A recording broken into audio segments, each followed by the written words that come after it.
Are you someone who just reached max level in Blox Fruits? Or do you simply find the game boring once you've done all the grinding? Well, don't worry, cause I've got you covered. I'm presenting 5 of the best things to do in Blox Fruits after reaching max level. One thing in Blox Fruits that most people tend to forget very often is the existence of titles. If you take a look here, there is more than plenty of titles for you to collect. In my case, I've only done 125 out of 177, and some of them are really not so easy. The pros for grinding titles is that it's really hard to get bored due to the variety of them, and since there's also lots of them, you can do it for a long time. But the cons is that some of them are really time consuming, or literally impossible. For example, the title, Equal to the Heavens, that literally requires you to kill an admin. And if we were to add the almost unobtainable ones, there is a total of 195 titles. However, the thing with titles is that you can get most of them while grinding for other stuffs, for example the V4 ones and the C event ones that we're going to talk about later on in the video. So in general, grinding titles is a relatively good choice, like how I'm grinding for the title, YouTuber. So if you can, do me a favor and smash that subscribe button.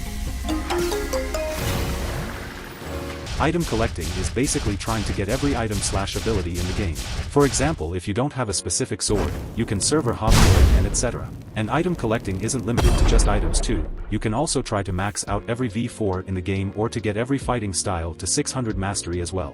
Unlike title collecting, I've actually had experience sweating on this one, but despite my efforts it's just too time consuming.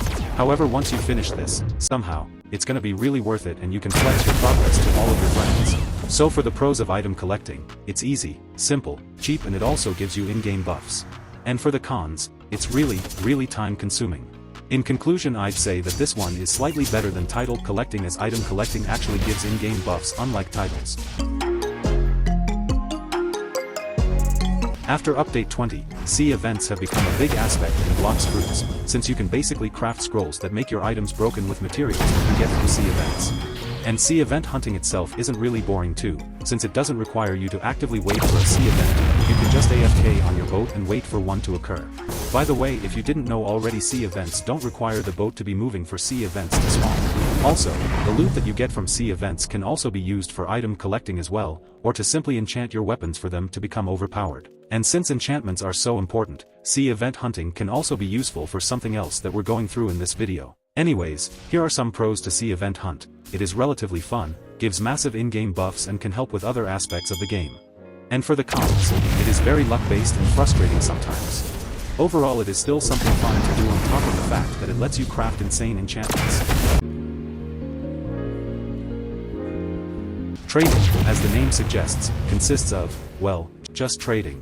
And we all know that trading is a huge aspect in some other Roblox games. Since it allows players to try to get W trades, it is a very fun method, as you will get a good hit of dopamine once you get a W trade. Anyways, trading can also improve your inventory, and you can flex it to your friends once you've collected tons of rare fruits. Some pros of trading include, helps you get fruits that you want, very fun, can flex to friends, and gives a feeling of accomplishment. For the cons, time consuming, hard to find W trades nowadays, and somewhat luck-based. Overall, a great thing to do once you hit max level. We finally got to my personal favorite that I've been doing since I reached max level and haven't stopped. PvP can be really fun when you know what you're doing in Blox Fruits. However, I'd say that post-update 20 PvP is filled with spammers, runners, jumpers, third-partiers, and teamers. And that makes it so that you too have to become one of them, otherwise you're just gonna get clapped by them every single time you try to have fun. Anyways, some pros of PvP include, very fun, it can be done for long periods of time and you can experiment with different builds and just get better at the game itself. However, one major con of PvP is that it is really hard to start from scratch. So if you want to know how to start PvP now, click this video and find out.